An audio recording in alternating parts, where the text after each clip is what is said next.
So you've decided to study abroad. It is a new country. It is a new school. It is a new you. But before you become the main character in your global journey story, there is one boss level you must defeat first: finding a place to live.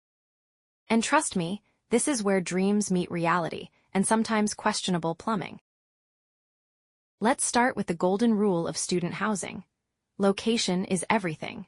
You want something close to campus, because nobody signs up for a 7 a.m. lecture and a 45-minute subway survival challenge.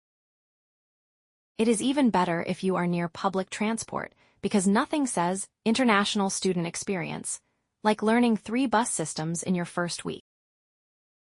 And please do not ignore this one: a safe neighborhood. Because your GPA should be the only thing under stress, not your walking route home. Now let's talk about where you will actually sleep and maybe cry during finals. You have options. A single room gives you your personal space, your chaos, and your rules.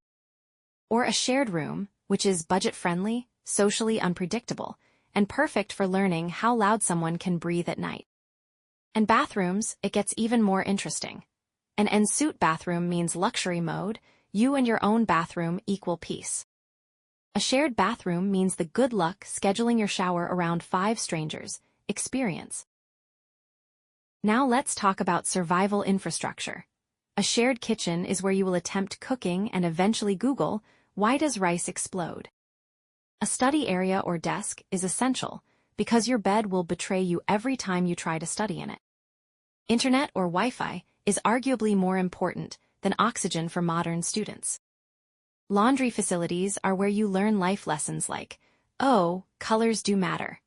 And do not forget the common room, the social headquarters where friendships and procrastination are born.